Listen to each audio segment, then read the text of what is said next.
هازارد كان يستاهل نهاية احسن من دي، ما اعتقدش في اتنين يختلفوا على الموضوع ده. بس ازاي لاعب كان في فتره كل العيون عليه يتحول لاكتر لاعب يتهاجم من الصحافه والجماهير؟ عشان نعرف ازاي ده حصل يلا نرجع لانجلترا وايام تشيلسي.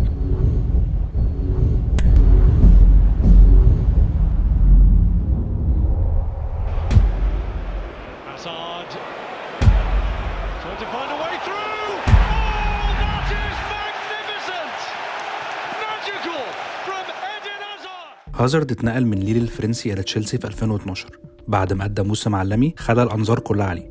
بس في تشيلسي هازارد اتحول الى وحش تاني خالص.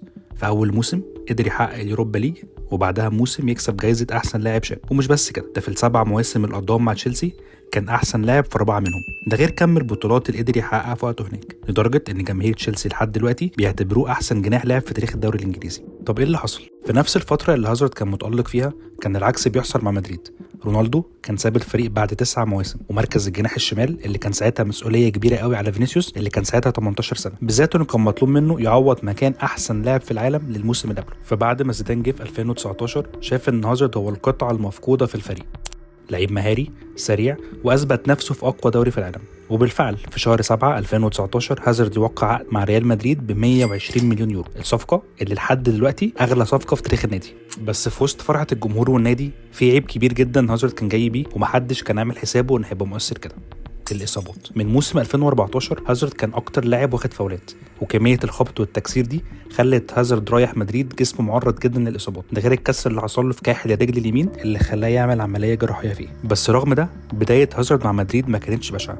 بس الجمهور خد باله من حاجه: اللعيب جاي زايد في الوزن 7 كيلو عن الطبيعي، المنظر اللي خلى الصحافه والجماهير تقلق من احترافيه والتزام هازارد بره الملعب. بس بعد ما الموسم بدا الوضع اتحسن، اللاعب ابتدى يخس شويه ويبدا يتناغم مع بنزيما ورودريجو لحد نقطة التحول، ماتش باريس سان جيرمان مع ريال مدريد في دوري الابطال، الماتش اللي اتصاب فيه في نفس المكان اللي كان عامل فيه عمليه قبل كده. الاصابه دي فعليا كانت اخر قشه في مسيره هازارد. من بعدها ولحد ما مدريد مشيته هازارد بيسجل 3 أهداف بس في الدوري، لانه ببساطه كده دخل في سلسله متصله من الاصابات. كان حرفيا بيخف من اصابه يخش في اصابه ثانيه بعدها على طول. هازارد مع مدريد غاب عن 63 ماتش مقارنه ب 21 ماتش بس غابهم مع تشيلسي طول ال7 سنين بتوعه هناك. جمهور مدريد قعد فتره متعاطف مع هازارد، اللعيب اتظلم جامد بسبب الاصابات وما خدش فرصه يثبت نفسه، فالجمهور لحد ما كان صابر عليه. بس الصبر ده نفذ بعد ماتش تشيلسي في دوري الابطال، لان بعد خساره مدريد وخروجهم من البطوله الكاميرات لقطت هازارد واقف بيهزر وبيضحك مع لعيبه تشيلسي، اللقطه اللي جابت اخر الجمهور منه.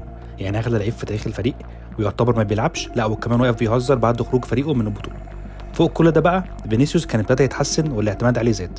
الكومبو ده خلى هازارد كارت محروق بالنسبه لمدريد اللي ببساطه ما عادش ليه مكان، وفعلا مدريد تخلى عنه في 2023. وبعدها ب4 شهور بس هازارد يعلن اعتزاله رسميا من الكوره في سن 32 سنه بعد ما قضى 4 سنين مع ريال مدريد مسجل فيهم 7 أهداف بس. برغم من نهايته المأساويه محدش يقدر يقلل من مسيره هازارد كلاعب، كسب القاب كتيره وقدم مواسم وماتشات محدش يقدر ينساها. بس للاسف الحظ ما ساعدوش، حتى هو حس بالذنب وطلع في بيان صحفي بيعتذر لجماهير الريال ويقول ان الموضوع مش سهل وانه نفسه يلعب ويديهم المستوى اللي يستاهله. بس في الاخر الكوره جزء كبير منها بيزنس، والتعاطف والتسامح اللي ممكن اللعيب ياخدها مش هتبقى كفايه ان الاداره والمستثمرين يصبروا عليه. هازارد مش اللعيب الوحيد اللي الاصابات اثرت جامد في مسيرته، عندك لعيبه كتير زي الكسندر باتو، ستوريدج، رويس، كاكا، وطبعا رونالدو البرازيلي اللي ممكن نتكلم عن قصتهم في فيديو تاني. هازارد ساب بصمه ما تتنسيش في الكوره وهيفضل مهما حصل واحد من اساطير تشيلسي والدوري الانجليزي. لو الفيديو عجبك اعمل سبسكرايب عشان ما يفوتكش فيديوهات جديده، واعمل لايك للفيديو وسيب لي رايك في الكومنتات تحت. هل هازارد اتظلم من الجماهير ولا ده رد فعل طبيعي من اللي حصل؟